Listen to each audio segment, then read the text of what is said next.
کہ نکاح مسجد میں ہونا چاہیے.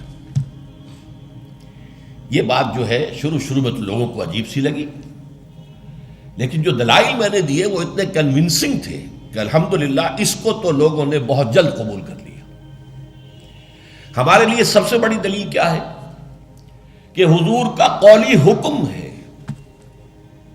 اعلنوا ھذا النکاح واجعلوہ فی المساجد.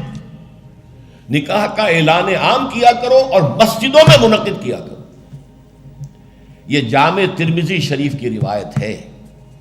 اگرچہ ٹھیک ہے، علماء کا کہنا یہ ہے کہ یہاں جو وجعلوہ جو فعل امر ہے یہ وجوب کے لیے نہیں ہے، استحباب کے لیے ہے، لازم نہیں ہے.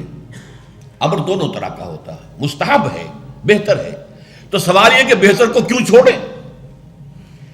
جس کو محمد رسول اللہ نے بہتر قرار دیا ہو اسے کیوں چھوڑیں؟ کس دلیل سے چھوڑیں؟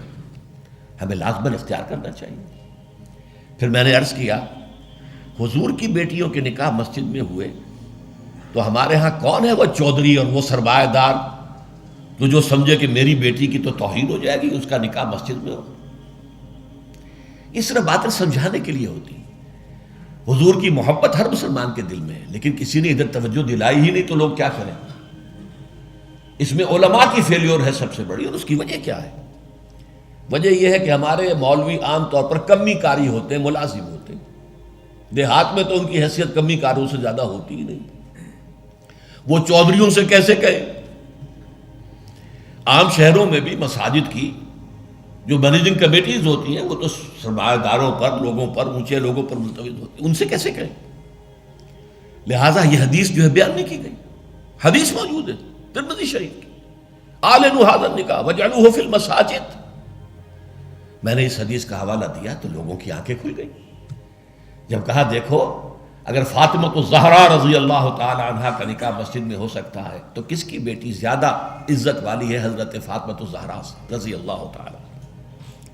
تیسری بات میں نے اور دی دلیل، اور اس میں غیرت کو ابھارا کہ دیکھو عیسائیوں نے اب تک اپنے چرچ اور اپنے پادری کی یہ عزت برقرار رکھی ہے. ان کی شادی چرچ میں ہوگی، کہیں نہیں ہوگی.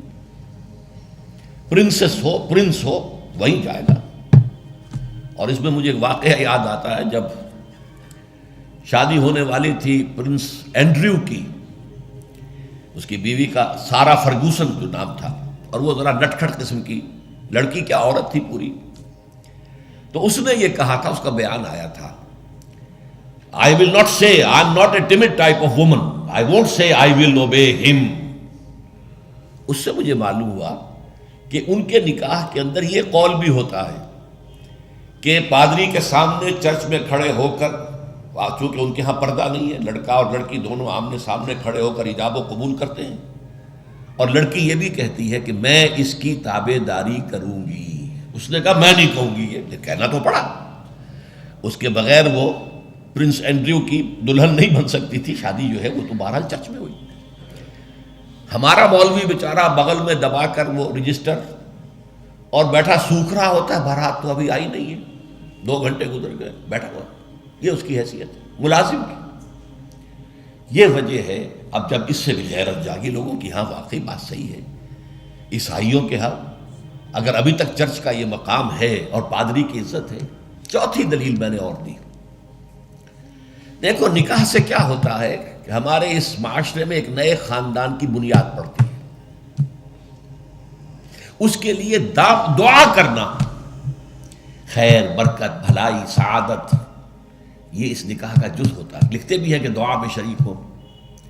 اب ظاہر بات ہے کہ دعا کا ماحول آپ نے باہر جو ہے بڑے قالین بچھا لیے قیمتی، اور ان پر قیمتی صوفے رکھ لیے اور بڑے سنہری قسم کے شامیانے لگا لیے، لیکن وہاں پر ماحول کیا ہوتا ہے؟ سگریٹیں پی رہے ہیں، دھواں سگریٹوں کا، قہقہے لگ رہے ہیں، غیبتیں ہو رہی ہیں، اور یہ کہ کوئی بھانڈ آ گئے ہیں، فحش گوئی کر رہے ہیں. اس حال میں کوئی شخص جو ہے کونے میں بیٹھے ہوا مولوی صاحب جو من من من من من کر کے وہ کچھ پڑھتے ہیں اور کہتے ہیں دعا کر لو. اب دعا کیا خاک کر لو؟ دعا کے لیے ماحول ہوتا ہے، دل کی آمادگی ہوتی ہے، ذہنی اور نفسیاتی تیاری ہوتی ہے، تب دعا ہوتی ہے.